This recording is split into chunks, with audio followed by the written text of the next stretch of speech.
우리 하나님의 말씀 히브리서 2장 10절 말씀 보시겠습니다.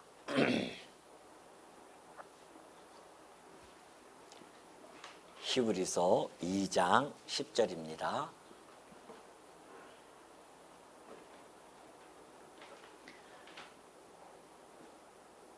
그러므로 만물이 그를 위하고 또한 그로 말미암은 이가 많은 아들들을 이끌어 영광에 들어가게 하시는 일에 그들의 구원의 창시자를 고난을 통하여 온전하게 하심이 합당하도다. 10절 한 절 봉독해 드렸습니다. 그를 통하여서 주신 그 율법을 듣지 아니하고 율법을 해이했던 그런 이스라엘 민족들이 받은 보응은 엄청난 일이었었습니다. 나라가 망해서 바벨론으로 끌려가는 그러한 사건이었었죠. 율법을 지키지 못한 이스라엘 백성들이 받는 그 벌도 그러할지언데 함차 하나님의 아들이 직접 오셔서 전하여 준 이 큰 구원을 만일 등한히 여긴다고 한다면 그것은 그 보응을 더 피할 수 없는 그런 지경에 이를 수밖에 없다는 것을 우리 지난 시간에 살펴본 바가 있죠. 자, 이 큰 구원이라고 하는 것은 하나님의 아들이 비하의 신분으로 이 땅에 오셨음을 이야기하고 있습니다. 우리 지난 시간에 살펴보았듯이 예수님께서 하나님의 그 영광스러운 자리에 계시다가 인간의 육체를 입고 이 땅에 오시는 그러한 사건이 있었습니다. 그걸 우리는 성육신이라고 하죠. 그렇다고 한다면 예수님께서 왜 그렇게 인간의 몸을 입고 이 땅에 오실 수밖에 없었는가, 그 목적을 지난 시간에 우리는 살펴본 바가 있죠. 다시 한번 보면은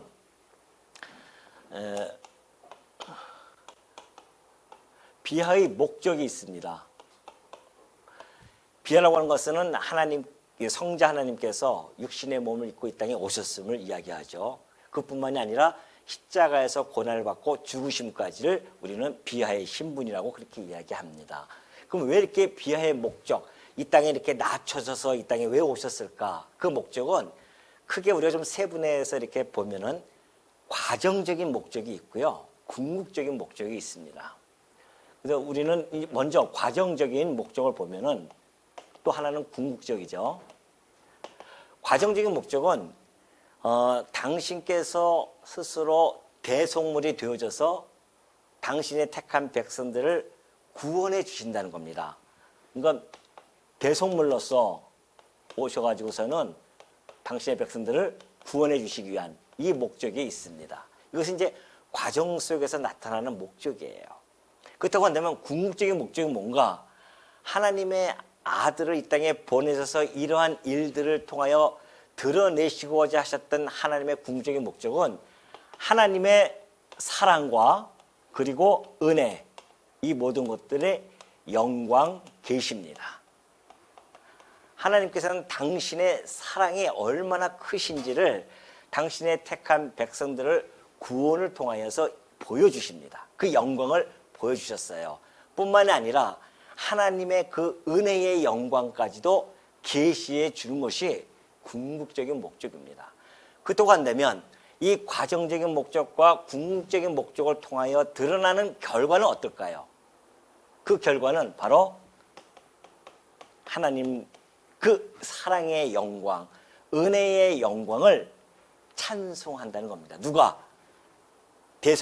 이 대속물에 의해서 구원을 받은 하나님의 택한 백성들이 영원토록 하나님의 그 사랑의 영광과 그리고 은혜의 영광을 영원토록 찬송한다는 것이죠. 이것이 나타난 결과입니다.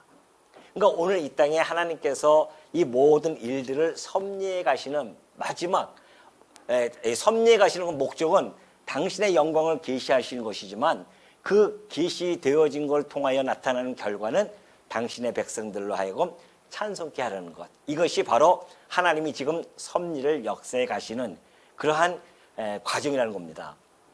자, 그렇다고 한다면 이것이 바로 9절에 나타나요. 2장 9절에 나타났듯이 예수를 보니 이를 행하심은 하나님의 은혜로 말미암아 모든 사람을 위하여 죽음을 맛보려 하심이라.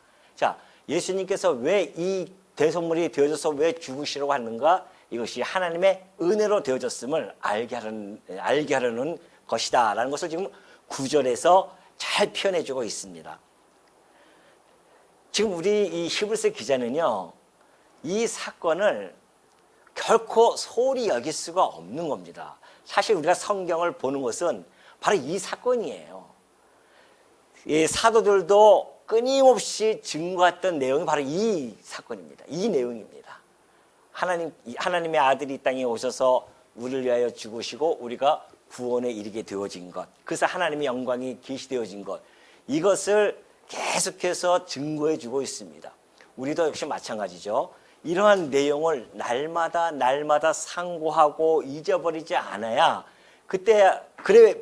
그때서야 비로소 하나님께 날마다 찬송을 드릴 수가 있는 겁니다. 만약에 이 사건들을 잊어버리면 우리 입술에서는 찬송이 나오지 않죠. 그러니까 끊임없이 우리가 왜 이런 하나님께서 우리를 왜 구원해 주셨는가, 그리고 우리가 어떠한 상황이 있었는데 어떻게 구원해 주셨는가, 이거를 날마다 우리는 상고해야 됩니다. 우리가 얼마나 큰 죄인지를 알지 못하면은 이 구원에 대한 감격이 없습니다. 하나님에 대한 사랑과 은혜에 대한 감격이 없어요. 뭘 모르면, 내가 얼마나 죄인인지를 모르면, 내가 죄인인 것을 깨닫는 것만큼 하나님의 사랑과 은혜는 그만큼 드러나게 되어져 있습니다. 근데 많은 사람들이 왜 이걸 모릅니까? 나는 죄인이 아니라고 생각하기 때문에 그래요. 내가 무슨 죄를 졌어? 내가 남의 것을 도둑질을 했어? 그렇다고 해서 남을 해코지를 했어? 사람들은 그 정도 생각한단 말입니다. 이 죄에 대해서. 그러나 죄라고 하는 것은 하나님의 말씀을 불순종하는 것. 다시 말해서 내 안에 가지고 있는 내 좋은 소견, 내 안에 있는 선과 악이라고 하는 것, 이 땅에 인간이 태어날 때부터 가지고 나오는 선과 악이 있단 말이죠.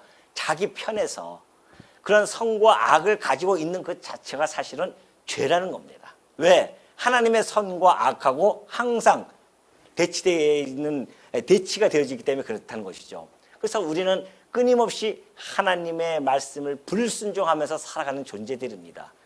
그것을 단면적으로 보여준 것이 이스라엘 역사였습니다.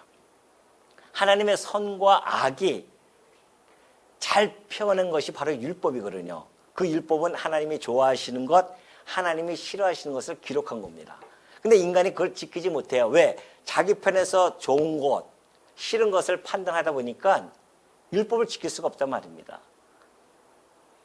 그래서 모든 사람들은 다 지옥으로 빠질 수밖에 없는, 사망 가운데 처할 수밖에 없는, 그래서 우리가 예수를 믿을 때에, 예수님을 나의 구속주로 믿을 때에 내 죄가 얼마나 큰지를 알아야 된다는 것이죠.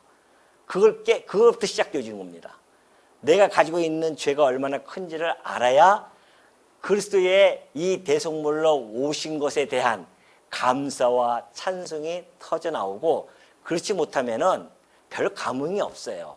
교회 생활을 그냥 왔다 갔다 하는 것뿐이지, 정말 내가 죄인이었는데, 내가 그래서 영원한 사망 가운데 가둬질 수밖에 없는데, 내가 그래서 영원한 불과 유황불에 던져질 수밖에 없는 존재인데, 그럼에도 불구하고 하나님의 아들이 날 대신해서 대속물이 되어져서 날 구원하셨다? 어찌 하나님의 사랑과 은혜에 찬송하시 아니할 수가 있겠냐 말이죠. 그러니까 우리가 매일 찬송이 안 나온다고 하는 것은 이것이 지금 약화가 되어져서 그래요. 오늘 이 주일날 왜 나오셨습니까? 이것을 그동안 약화되어졌던, 일주일 동안 약화되어졌던 이 사건을 오늘 다시 한번 강화시키는 사건입니다. 이걸 강화시키는 거예요. 주일날 나와서 매일 우리가 말씀을 상고하는 것은 하나님이 행하신 이 일을 우리 마음속에 다시 다졌고, 일주일 동안 또 하나님께서 보내주신 그 처소에서 찬송하며 살아가게 하시려는 그 뜻이 바로 이 주일날 모여서 우리가 말씀을 상고하는 그 이유이기도 한다는 것이죠. 자, 그러면 히브리서 기자는 계속해서 지금 이 내용을 점점 강화시켜 나갑니다. 11절 볼까요? 10절 볼까요? 그러므로 만물이 그를 위하고 또한 그로 말미암은 이가 많은 아들들을 이끌어 영광에 들어가게 하시는 일에 그들의 구원의 창시자를 고난을 통하여 온전하게 하심이 합당하도다 그러죠. 여기서 만물이 그를 위한다고 하는 것은 당연하죠. 하나님이십니다. 하나님이 만물을 창조하셨어요. 하나님께서 당신의 목적을 가지고 만물을 창조하셨기 때문에 그 모든 만물은 하나님을 위하여 있는 겁니다. 우리 역시 마찬가지예요. 여러분, 아파트를 이제 분양하잖아요. 아파트를 깨끗하게 지어가지고 분양을 합니다. 각종 모든 기구들이 다 들어가 있습니다. 누굴 위해서 그 아파트가 있을까요? 그 안에 머무는 그 주인을 위해서 아파트들이 다 그 모든 가구가 그 안에 다 배치가 되어지는 겁니다. 마찬가지예요. 우리가 하나님이 거하실 성전을 지어져 간다고 하는 것은 하나님이 주인이신 하나님께서 거하실 곳이기 때문에 우리는 그 하나님을 위하여 다 존재하는 자들입니다. 뿐만이 아니죠. 그로 말미암은 이가, 그러니까 하나님으로부터 말미암은 이들, 곧 많은 아들들이에요. 하나님께서 이미 당신의 아들로 삼아주기로 예정되어진 자들이 있습니다. 죄송스럽게도. 그래서 저는 이 말씀을 아주 조심스럽게 할 수밖에 없죠. 그럼 저 사람은 아닌가? 그건 몰라요. 아무도 몰라요.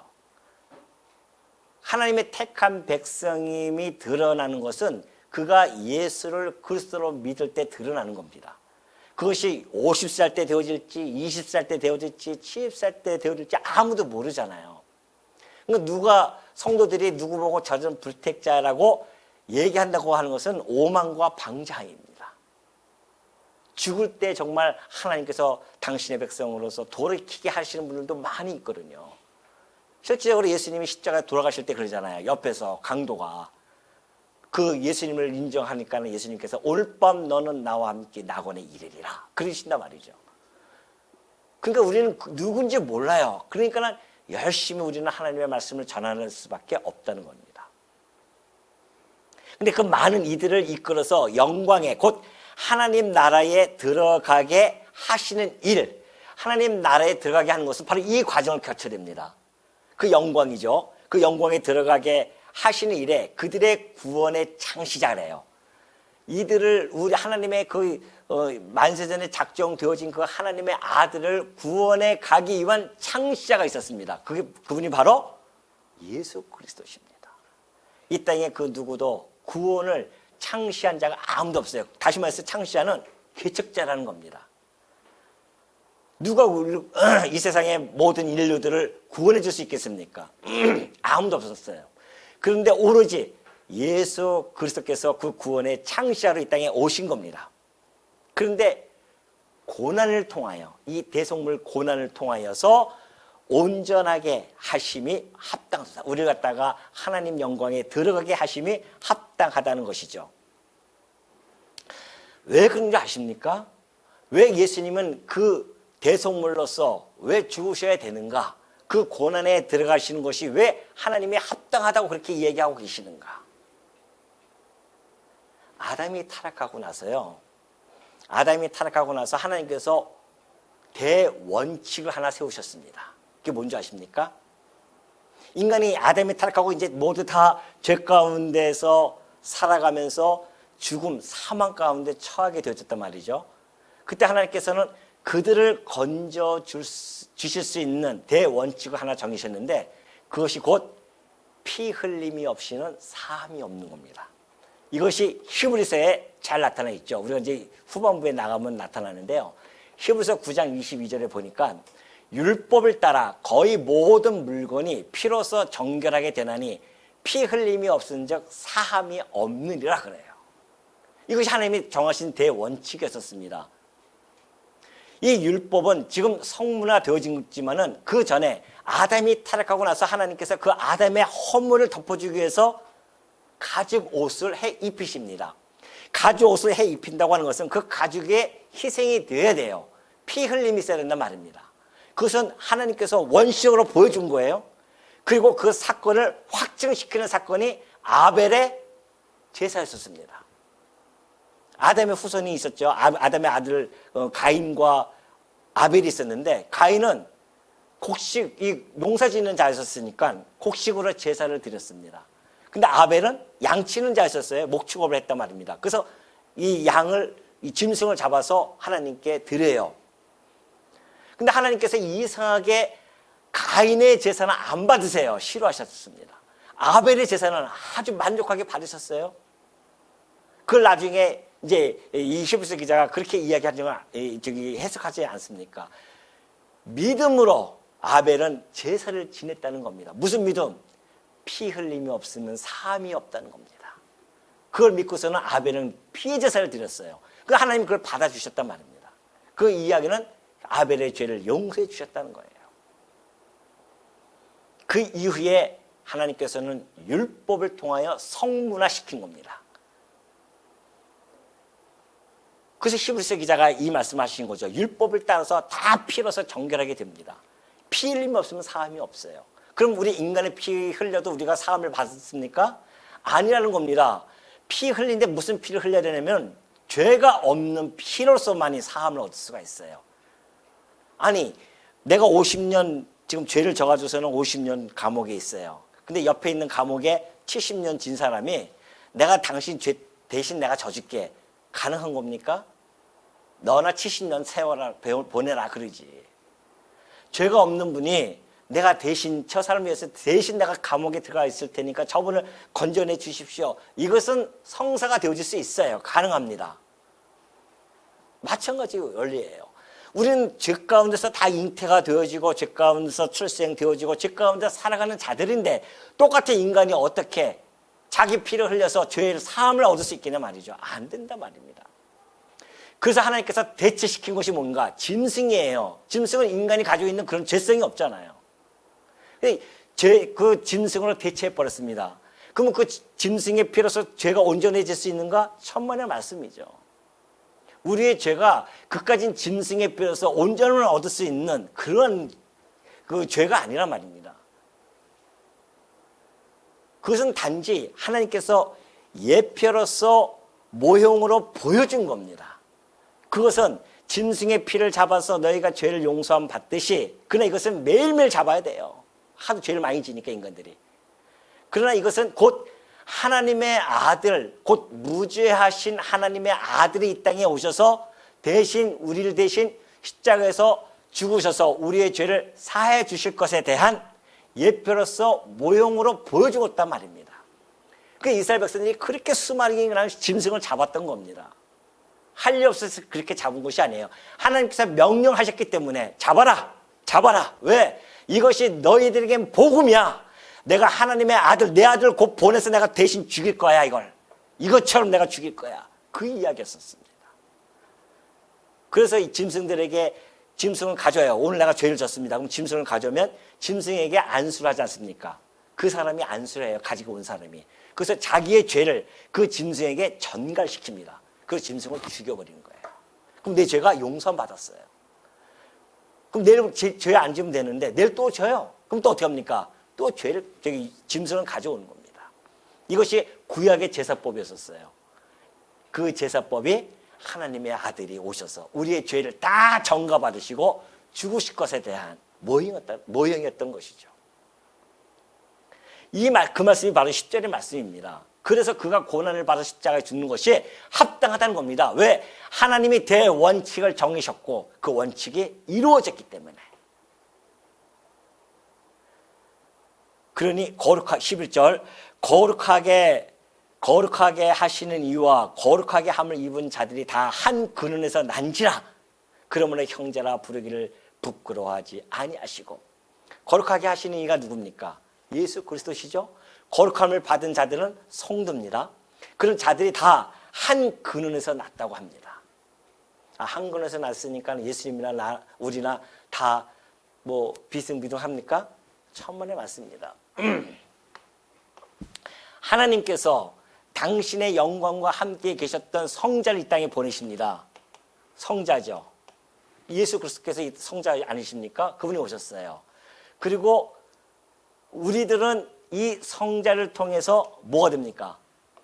양자가 되어지는 겁니다. 양자예요, 우리는. 한 근원에서 났다고 해서 똑같이 성자와 같은 본질에 있는 자들이 아니에요, 우리는. 우리가 양자가 되어진 것은요, 바로 이 성자를 통해서만이 가능한 겁니다. 무슨 말이냐? 자, 성자의 이름이 뭡니까? 예수입니다. 예수라는 이름을 가지고 오셨어요. 그 이름이 아버지의 이름을 가지고 오신 분이십니다. 그런데 이 양자는 그 성자의 이름을 믿을 때만이 양자가 되어질 수 있어요. 성자이신 예수님을 곧 그를 영접하는 자, 그 이름을 믿는 자들에게는 하나님의 자녀가 되는 뭘 줘요? 권세를 주십니다. 양자가 될 수 있는 권세를 주신 거예요. 누굴 통해서? 그 이름을 믿으면. 그 이름이 뭐예요? 예수. 예수라는 뜻이 뭐라고 했습니까? 구원자 여호와.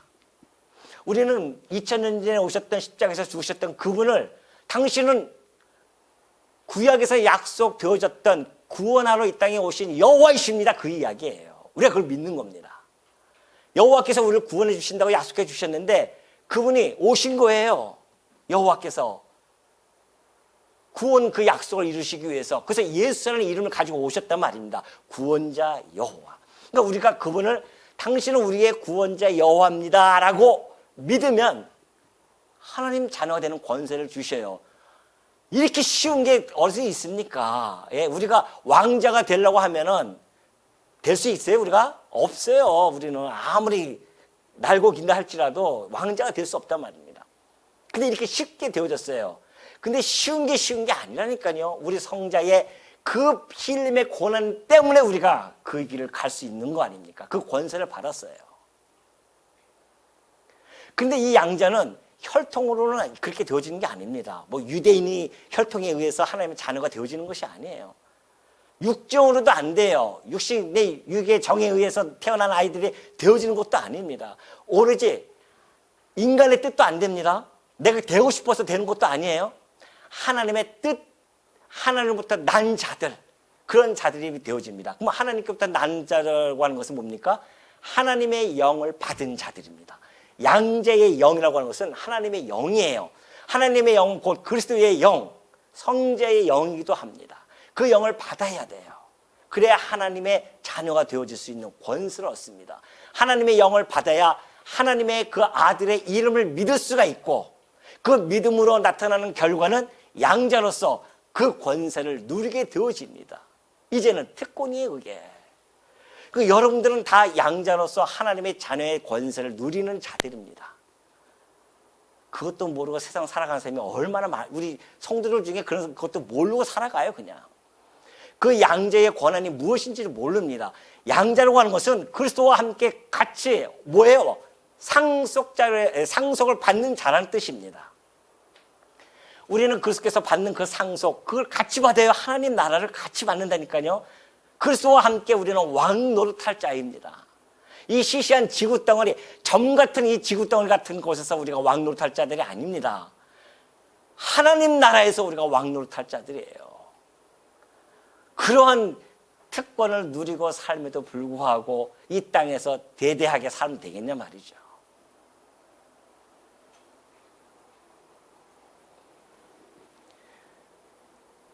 그것이 이제 지금 이 말씀을 해 주시는 거고요. 그러면서 하시는 말씀이 뒤에 나오죠. 다 한 근원에서 난지라 그러므로 형제라 부르시기를 부끄러워하지 아니하신대요. 세상에 이런 충격적인 사실이 있습니까? 예? 이런 충격적인 일이 있냐 말이죠. 아니 성자하고 양자하고는 본질이 달라요. 우리나라에서도 과거에 그 서자와 이런 차이가 얼마나 많이 있었습니까? 근데 이분은 하나님의 아들이시고 우리는 육신을 입은 자들이었고 근데 이분이 우리를 뭐라고? 형제라 부르기를 부끄러워하지 아니하셨단 말입니다. 세상에. 그럼 우리는 이분을 형제라고 불러요? 예? 형이라고 부를까요? 예수 형 이렇게 불러요? 아니 저기 뭐 형이라고 하는 것은 소크라테스나 테스 형 하는 것이지 어떻게 우리를 예수님을 그리스도라고 해서 스도 형 그렇게 할 수 있겠냐 말이죠. 이분은 우리의 주인이십니다. 우리의 주라고 하여 주. 우리의 주인이시오 우리의 왕이십니다. 그렇게 우리는 호칭을 하는 것이지, 다만 이 성자이신 우리 주님께서 우리를 형제라고 부르기를 부끄러워하시지 아니하는 거, 이거 하나만 가지고 우리는 황송 뭐예요? 무지로소이다. 날마다 무릎 꿇고 그래야 됩니다.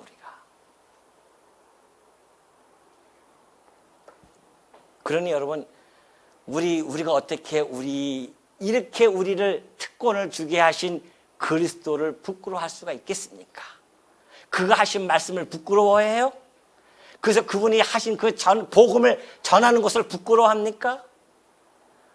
제가 그 전에 우리 전주에 있을 때에 성도님들하고 그 전주 터미널에 가서 노상 이 전도한다고 가지고 갔어요. 근데 딱 주니까는 그래도 전단지들은 뭔가 필요한 건가 해서 이렇게 보기는 하거든요. 교회 이 전도지 줬더니만 휙 이렇게 하고 다 가는 거예요. 그 상처 받으면 아예 자존심 상해. 그 다음 다 안 했어요. 아니, 자존심 상할 게 무엇이 있습니까? 자존심 상해요? 복음 전하다가 하나님 영광에서 이 낮은 자리로 오신 우리 주님은 어떻게 하라고요, 그러면은? 네? 어떻게 합니까? 그 겸손의 마음을 가지고 이 땅에 오셔서 낮은 자리에 와서 우리 대신에 그 온갖 수모를 다 당하셨는데 그분 앞에서 그분을 전하는 것이 자존심 상합니까? 부끄럽습니까? 그러니까 우리 주님이 그러시잖아요. 나와 내 말을 부끄러워하는 자들은 내가 아버지의 영광을 가지고 그리고 거룩한 천사들과 이 땅에 올 때에 나도 너희를 부끄러워할 것이다. 두려움입니다. 얼마나 두려운 말씀이에요.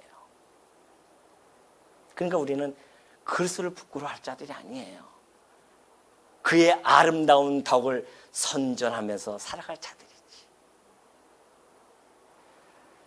어떻게 우리를 형제라 부르시기를 부끄러워하지 아니하시는가? 그러면서 12절 보면요, 형제라 우리를 맞아 주실 것에 대한 내용이 예수님 오시기 1000년 전에 이미 예언이 되어져 있었습니다. 1000년 전이에요. 예수님이 오시기 전 1000년 전에 다윗은 1000년 전의 사람 아닙니까? 이때의 예언의 시가 바로 12절입니다.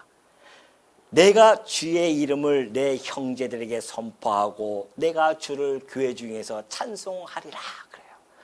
다윗의 시지만은 이 다윗은 예수 그리스도에 대한 예표적인 인물이기 때문에 예수 그리스도의 메시아에 대한 시라고 보는 겁니다. 히브리서 기자가 그걸 인용을 한 거예요. 왜 이분이 우리를 형제라고 부르기를 부끄러워하지 아니하셨는가? 거기에 대한 근거 자료. 지금 히브리서가 논리를 펴나가려 한다면은 논거가 있어야 되잖아요. 그 논거가 좀 시편에 있는 말씀입니다. 1000년 전에 기록했던 다윗이 뭐라고 이 시를 전냐면은 내가 주의 이름을 내 형제들에게 선포한다는 겁니다. 그것이 곧 메시아에게 적중이 되어져서 메시아께서 당신의 형제들에게 아버지의 이름, 주의 이름을 내가 선포하겠습니다. 요한복음 17장을 볼까요? 17장 6절을 보니까 세상 중에서 내게 주신 사람들에게 그래요. 내게 주신 사람들에게 내가 아버지의 이름을 나타내었나이다. 그들은 아버지의 것이었는데 내게 주셨으며 그들은 아버지의 말씀을 지키었나이다. 예수님이 오셔서 하신 말씀입니다. 아버지께서 내게 주신 사람들이 있어요. 근데 그들에게 내 아버지의 이름을 내가 나타내었나이다. 바로 이 내용이 그대로 1000년 후에 예수님이 오셔서 성취해 가시는 사건이 있었습니다. 아버지의 이름을 나타내셨어요. 그게 뭐예요? 예수라는 이름. 여호와의 이름을 드러내 주셨습니다. 구원자 여호와. 내게 주신 사람. 그래서 아버지의 것이었는데 내게 주셨다는 것이죠. 바로 이 말씀에 내가 주의 이름을 내 형제에게 선포하고 내가 주를 교회 중에서 찬송하리라. 그러니 여러분, 이 복된 말씀은 아무에게나 들려지는 말씀이 아닙니다. 죄송스럽지만은 여러분이 만약에 이 복된 말씀이 들려졌다, 저는 지금도 자다가도 참 신기해요. 어떻게 내가 2000년 전에 오셨던 그분의 말씀을 그것도 이 한국 땅에서 내가 이스라엘 민족이라면 또 몰라. 한국 땅에서 전혀 상관이 없을 것 같은 내가 이 말씀이 어떻게 그렇게 그냥 찰떡같이 믿어지는지 신기하지 않습니까? 내가 똑똑해서 믿어질까요? 똑똑한 사람들이 믿는다고 한다면 저보다 똑똑한 사람이 세상에 다죠 뭐. 그런데도 불구하고 이것이 믿어진다고 하는 것은 당신의 형제에게 선포되어지는 이 말씀 예언되어졌기 때문에 내가 그리스도와 형제가 되어진다고 하는 이 놀라운 사실, 이것이 아버지 하나님으로부터 출발되어졌다는 것이 어찌 그 은혜에 감동하지 않을 수 있겠냐 말이죠.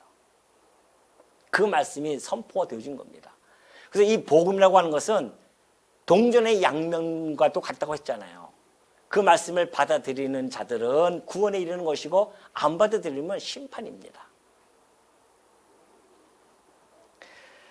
그렇기 때문에 이 말씀을 어떤 사람들은요 미련하게 보여집니다. 십자가의 그 사건을, 십자가의 도를 미련하게 보는 사람들이 있어요.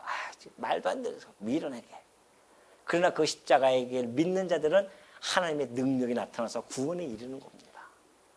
그런데 어쩌자고 우리가 이 말씀이 들려졌냔 말이죠. 이것이 2000년 전에 형제들에게 복음을 선포할 것이 예언되어졌는데 오셔서 그 복음이 선포되어졌고 우리가 그 말씀을 받아들이게 되어졌다는 것이죠. 그리고 그 중에서 교회에서 내가 주를 교회 중에서 찬송하리라. 아니 교회 외에 찬송하는 자 봤어요? 교회 안에서만 찬송이 되어지는 겁니다. 찬송이 되어진다니까요. 주님의 약속대로, 예언대로 우리가 여기 와서 찬송가 부르고 주의 하신 일들을 찬송하지 여기서 트로트 부르는 사람 있어요? 없잖아요. 왜? 찬송은 교회에서만 하는 겁니다. 다른 데서는 할 수가 없어요. 그냥 뭐 곡을 따라 한다고 해서 찬송입니까? 하나님의 하신 일의 감동과 감격에 의해서 우리가 찬송을 하는 것이지 곡조만 따라다닌다고 한다고 되냐 말이죠. 그게. 그것이 이미 1000년 전에 예언이 되어졌다. 예수님 오시기 전에 내가 주를 교회 중에서 찬송하리라 하셨으며 또다시 내가 그를 의지하리라 하시고 또다시 볼지어다 나와 및 하나님께서 내게 주신 자녀라 하셨으니, 다시 말해서 내가 하나님을 의지하는데 뭘 의지하는가? 하나님께서 내게 주신 자녀들. 아까 얘기했죠? 이겁니다. 내게 주신 자녀들. 이것이 확신한다 나는. 하나님께서 내게 자녀들을 주실 것을 내가 확신한다 이런 뜻이에요. 그래서 내가 형제로 그들을 부르기를 부끄러워하지 않는다는 것이죠. 그것이 13절에 나타나고요. 그러면서 14절에 보면 자녀들은 혈과 육에 속하였음에 그도 또한 같은 모양으로 혈과 육을 함께 지니심은 죽음을 통하여 죽음의 세력을 잡은 자 곧 마귀를 멸하시며 또 죽기를 무서워함으로 한평생 매어 종노릇하는 모든 자들을 놓아주려 하심이니. 자, 하나님의 아들이신 성자께서 왜 자녀들과 같이 혈과 육을 함께 지니셨는가? 성육신 하셨는가? 바로 그 얘기입니다. 우리는 다 혈과 육이 있는 자들이잖아요. 근데 하나님의 아들이 우리와 같이 혈과 육을 가지고 이 땅에 오셨어요. 그 이유가 나타납니다. 그것은 곧 죽음을 통하여 죽음의 세력을 잡은 자 마귀를 멸하시려고 하는 겁니다. 여러분, 그리스도의 죽으신 그 십자가는요 패배의 표시가 결코 아닙니다. 예수님께서 패배했다고 하는 그런 표시가 결코 아닙니다. 그것은 바로 죽음의 세력을 잡은 그 사단을 멸하는 수단이었다는 겁니다. 십자가가 죄를 지배하고 죄의 주인이 되어졌고 사망의 권세를 잡은 그 사단을 멸하는 수단이 바로 십자가였었습니다. 그것도 모르고 사단은 그것이 자기가 이기는 도구인 줄 알고 얼마나 좋아했겠습니까? 그런데 오히려 그것이 사단을 멸하는 수단으로 작용이 되어집니다. 지금 이 사망의 영역, 아담을 타락시켜 놓고 이 사망의 영역을 지배하는 그 마귀들. 그래서 이 마귀가 온 이 세상을 지금 자기 마음대로 지배하는 줄 착각하고 살아가고 있죠. 인간들이 죄를 지으면 그냥 정죄하기 바쁩니다. 너 정죄해가지고서 정죄에 당하면 어떻게 됩니까? 사망으로 끌려가는 겁니다. 그런데 우리 주님께서 오셔서 그 십자가의 대속물로 되어지심으로 말미암아 이 마귀의 활동을 철저하게 무력화시켜 버렸습니다. 다시 말해서 우리 주님의 그 십자가 사건을 통해서 더 이상 마귀가 우리들을 정죄하지 않습니다. 못합니다. 안 하는 것이 아니라 못해요. 그리스도 안에 있는 자들은 죄를 정죄하지 않습니다. 비록 우리가 지금 죄를 짓고 있고 살아가면서도 불구하고 마귀는 우리에게 정죄할 수가 없어요. 반드시 정죄를 당하면 사망으로 끌려갑니다. 근데 우리는 정죄를 안 당하니까 사망으로 끌려갈 필요가 없이 사망으로부터 해방을 당한 자들이에요. 사망을 해방받았어요. 그것이 양자의 특권이라는 겁니다. 우리가 이 땅에 살아가면서 똑같이 세상에 많은 사람과 살아간다고 해서 똑같은 것이 아닙니다. 우리의 위상은 여기서 달라지기 시작한 겁니다. 완전히 달라졌어요. 우리는 정죄와 사망의 법에 적촉을 받는 사람들이 아닙니다. 그것을 해방을 받았어요. 이것이 바로 그분이 오신 목적입니다. 그래서 마귀를 멸하시는 것, 그 마귀의 일, 우리를 정죄하고 사망으로 끌고 가는 그 마귀의 일을 거기서부터 우리가 해방을 당합니다. 다 당한 게 아니에요. 누구만 예수 그리스도를 믿는 자들에게만 양자의 권세, 하나님의 자녀되는 권세를 줬기 때문에 하나님의 자녀를 누가 건드냐 말이죠. 사단은 어떻게 건듭니까 감히. 하나님께서 부리는 그 종인데 사단은. 그러니까 여러분이 지금 어마어마한 특권을 누리고 있는데도 그 특권이 특권인지 모르고 살아가는 게 안타까운 현실. 이 세상에서 돈 좀 있고 권력이 있고 그러면 특권이 있는 줄 착각하고 살아가는 우리의 현실들. 얼마나 불쌍합니까? 아니에요.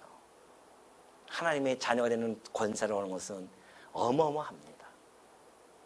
이 땅에서 누릴 그러한, 물론 이 땅에서도 우리는 누립니다. 하나님의 자녀 되는 권세를 우리가 이 땅에 누려요. 사단이 우리를 건들지 못하니까.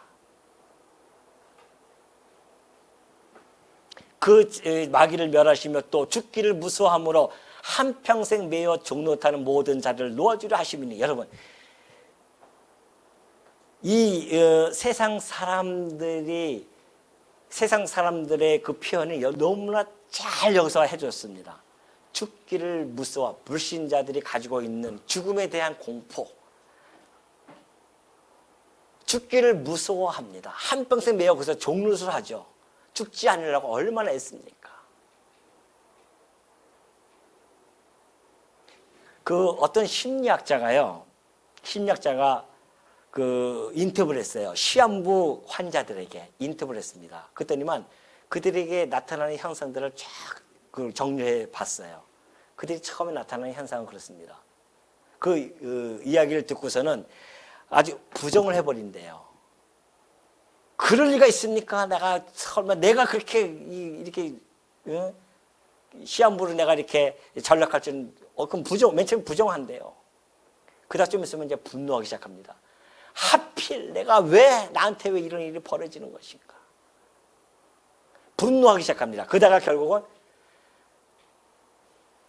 그 부정하기 시작합니다. 그리고 그러나서 이제 우울해진대요. 참, 부정하는 것이 아니라 우울해진대요. 아이고, 나는 결국 죽는 것인가? 이래도 그냥 끝나는 것인가? 부정할 수 없는 이 현실 앞에서 우울해질 수밖에 없죠. 그러다가 결국은 체념한다고 합니다. 어쩔 수 없지 뭐. 왜 그렇게 이 죽음에 대해서 부정적으로 생각하냐면은, 오래 사는 것이 행복한 것인 줄 알고 있는데, 문제는 내가 죽으면 사후에 어떠한 일이 벌어질지 모르기 때문에 그래요. 사후에 일어날 그 일들, 어떤 세계가 있는지를 모르잖아요. 그것이 가장 불안한 겁니다. 들려오는 소리는 지옥이 있다, 극락이 있다, 뭐가 천국이 있다, 이런 소리는 들리긴 들리는데, 그게 진짜 있는지 없는지, 이대로 그냥 죽으면 다 끝나는 것인지, 이런 미지에 대한 이 미지성 때문에, 이 사후의 이 세계에 대한 미지성 때문에 그래서 불안한 겁니다. 두려운 거예요. 공포심이 막 있는 거죠. 그래서 사람들이 그 공포심으로부터 벗어나기 위해서 생명을 조금이라도 연장시키고 싶어서 얼마나 안달이 납니까? 생명공학이라든가 뭐 발달되어지잖아요. 그래서 겨우 한 것이 10년, 15년, 이제는 뭐 100세 시대라고 그렇게 큰 소리 치고 살지만은 아무 의미 없습니다. 성경에서 주신 말씀대로 인간의 연수는 70이고요. 강건하면 80입니다. 왜 그렇게 정해주신지 아십니까? 80 이후로 강건하면 80이에요. 강건하다고 하는 것은 우리가 삶의 질이 있을 때나 그 살아가는 것이 삶의 의미가 있는 것이지, 삶의 질이 떨어져 보십시오. 살고 싶은 마음이 생기는가? 삶이 혁격하게 떨어집니다. 80 이후부터는 혁격하게 떨어져요. 그렇게 해서 오래 살면 무슨 의미가 있습니까? 한 번 죽는 것은 정해진 것입니다. 100년 사나 200년 사나 죽는 건 똑같아요. 문제는 그 후에 반드시 뭐가 있어요? 심판이 있다는 겁니다. 그러나 하나님의 자녀들에게는 죽음을 정복하신 우리 주 예수 그리스도와 연합되어져 있기 때문에 우리는 죽음으로부터 벗어난 자들이에요. 그래서 제가 늘 말씀드리는 것이, 우리 이 땅에서 영원한 삶을 살아가는 존재들입니다. 이 땅에서 그냥 시간 영원토록 산다는 의미가 아니라 우리는 우리의 삶을 영원에 잇대어 살아가는 삶을 살아가고 있는 존재들이에요. 그냥 그 몇십 년 사는 죽음의 초조에서 살아가는 자들이 아니라, 이 육신의 몸을 벗으면 우리는 그 영원한 한 몸으로 살아가는 건 자들입니다. 그러니 죽음이 뭐가 두렵습니까? 죽음이라고 하는 것은 하나님 앞에, 우리 주 예수 그리스도 앞에 가는 관문일 뿐이에요. 그러니 그러한 자들을, 종로 타는 모든 자들을 놓아주려 하시러 오셨단 말입니다. 그래서 우리는 노임을 받은 자들이에요. 죽음을 두려워할 필요가 없습니다. 물론 먼저 가게 되어지면 남아있는 식구들과 헤어지고 살아가는 성도들과 함께 헤어지는 이런 아픔은 좀 있죠. 그거는 아픔이 잠시 있습니다. 그거는 육신이기 때문에. 그렇다고 그 아픔이 계속 가지 않잖아요. 슬픔을 오래 하지 않는답니다. 슬픔을 오래 간직하지 않는단 말입니다. 성도들은. 왜? 우리에게는 가는 하나님 나라가 있으니까. 또 죽기를, 15절, 또 죽기를 무서워함으로 16절이죠. 이는 확실히 천사들을 붙들어 주려 하심이 아니요 오직 아브라함의 자손을 붙들어 주려 하심이라. 그러므로 그가 범사의 형제들과 같이 되심이 마땅하도다. 이는 하나님의 일에 자비하고 신실한 대제사장이 되어 백성의 죄를 속량하려 하심이라. 그가 시험을 받아 고난을 당하셨은즉 시험받는 자들을 능히 도우실 수 있느니라. 여러분, 우리 주님께서 대성물로 주신 것은 천사들을 위함이 아닙니다. 천사들은요, 죄를 한번 지면 끝납니다. 기회가 없어요.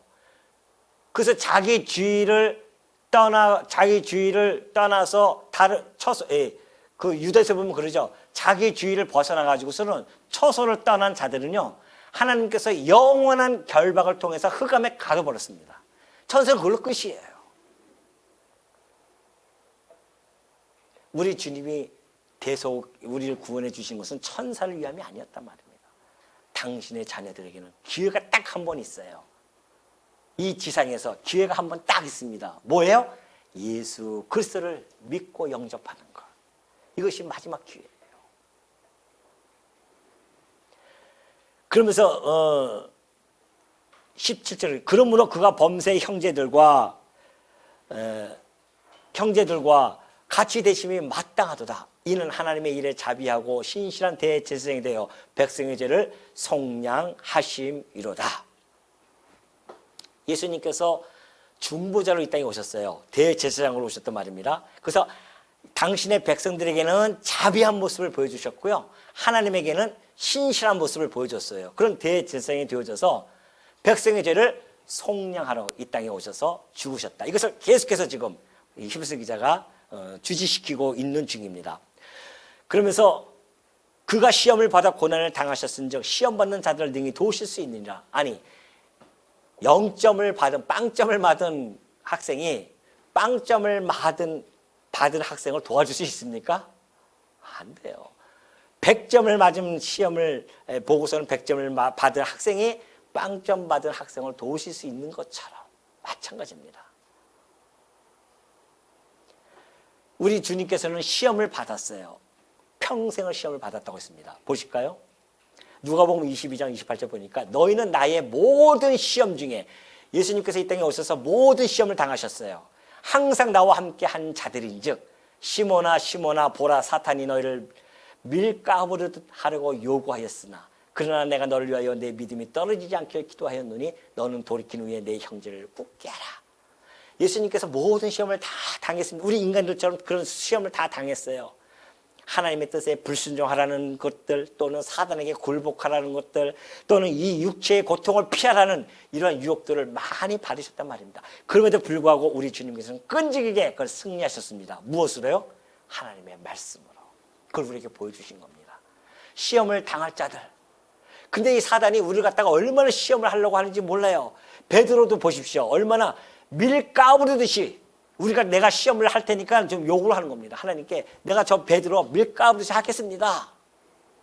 그때 우리 주님이 내 믿음이 떨어지지 않길 내가 기도했다. 우리 주님께서 우리를 시험에 떨어지지 않도록 기도해 주시고 있습니다. 그러니 우리 주님의 기도가 아니고서는 우리는 밀가부르듯이 막 그냥 할 수밖에 없는 존재들입니다. 우리 주님의 기도가 있어서 우리가 지금 이 시험 가운데서도 견뎌낼 수 있는 것, 하나님의 말씀, 우리 주님이 하셨던 그 시험의 통과를 우리가 봤기 때문에 하나님의 말씀으로 우리가 승리하면서 살아가고 있는 거 아니겠어요 지금? 어떤 일이 닥쳐온다 할지라도 우리 주님은 우리의 선한 싸움에 항상 함께 동참하고 계시는 분이십니다. 이것이 우리에게 힘이죠. 그러니 여러분, 우리 주님이, 제가 카톡으로 여러분에게 보냈던 그 질문 있지 않습니까? 왜 우리 주님은 꼭, 그러면 왜 육신의 몸을 입고 오셔가지고서는 십자가에서 죽으셔야만 되는가? 그것이 우리를 구원시키는 건데, 그렇다고 한다면 우리 의문이 들잖아요. 아니, 하나님이 전능자이신데 구원 하나 못 시키겠어요? 말씀으로? 내가 너희들에게 죄 없다 하노라. 끝나는 겁니다. 다 구원시킬 수 있어요. 그렇죠? 중시시대에 보면 그러잖아요. 칼 가지고서는 내 죄를 사하노라. 이러면 없어지는 거예요, 왕이. 아니, 왕도 그러할지언데 하나님께서 우리의 모든 죄를 말씀 하나로 다 없애실 수 있죠. 왜 이렇게 번거롭게 당신의 아들 이 땅에 보내셔서 육신을 입고 이 땅에 보내셔서 십자가에 매달려 죽이게 하시냐 말이죠. 그렇지 않고서는 우리의 죄값이 어떤 건지를 우리는 알 수가 없습니다. 말씀으로만 죄 사하노라 하면 우리가 어떻게 알아요? 찬송이 나오겠어요? 아니, 우리의 죄가 어떤 죄인지를 모르고 있는데, 우리의 죄는요, 우리의 죄값은 하나님의 아들, 무지하신 하나님의 아들이 와서 죽으셔야 할 만큼의 죄값이에요, 우리가. 그걸 깨닫게 해주시는 겁니다. 그거 없으면 우리는 안 돼요. 우리의 죄값이 뭔지도 모르고 하면은 고마움이 있어요? 없어요. 근데 우리의 죄값이 알고 보니까 하나님의 사랑하는 그 아들이 와서서 죽어야 할 만큼 우리의 죄가 그렇게 크다는 겁니다. 이걸 깨닫게 하시는 거죠. 그걸 통해서 그걸 깨달아야만이 하나님, 아까 얘기했듯이 하나님의 사랑과 은혜가 깨달아지는 겁니다. 하나님의 사랑을 십자가에서 보여주신 거예요. 확증시켜 줍니다. 내가 너희를 이렇게 사랑해. 나의 가장 사랑하는 독생자를 보내서 죽이기까지 내가 너희를 사랑한다. 너희의 죄값을 내가 없이 하면서 내 아들을 죽여서 대신해서 죽임으로 말미암아 너희를 구원해 낼 만큼 내가 너희를 사랑하는 존재들이야. 하나님이 우리를 그만큼 사랑한다는 거 아니겠어요? 우리가 그런 존재들입니다. 하나님의 사랑을 받는 존재들이에요. 그러니 우리는 하나님의 크신 은혜 안에 놓여져 있는 자들입니다. 어떻게 이걸 안 할 수가 있습니까? 어떻게 날마다 이걸 안 할 수가 있어요? 불평과 불만 속에 살아갈 수 있냐 말이죠. 이걸 안다고 한다면 성도가 하나님의 양자가 되는 권세를 얻은 그 성도들이 이거를 모르면 찬송이 안 나온다니까요. 오늘 하루 살아가면서 불평과 불만만 나타나지 무슨 찬송이 나오겠습니까? 그러나 우리가 이 사건을 알고 나니까 내 죄값이 그렇게 컸었어? 근데 하나님이 날 대신 어떻게 합니까 이걸? 날마다 감동과 감격에 북받쳐 올라서 찬송하고도 남음이고 그것도 모자라요. 날마다 찬송하면서 살기도 모자라는 성도들임에도 불구하고 입만 열면 불평과 불만을 한다? 복음을 우리가 제대로 깨닫지 못했다는 겁니다. 복음을 깨닫는 자들은 찬송할 수밖에 없습니다. 결과가 나타날 수밖에 없어요. 내가 지금 복음을 내가 깨닫고 있는가? 잣대는 내가 내 입술에서 찬송이 나오는가? 불평과 불만이 나오는가? 그걸로 여러분이 충분히 가늠할 수 있습니다. 우리 성도님들은 날마다 찬송하시겠죠? 찬송하시겠죠? 왜요? 우리의 죗값을 우리는 알고 있고 우리를 대신해서 주신 그리스도의 그 은혜와 사랑을 알고 있기 때문에 여러분 마음속에 날마다 찬송이 터져나오는 그런 주의 종들이 되어주시기를 당부드립니다.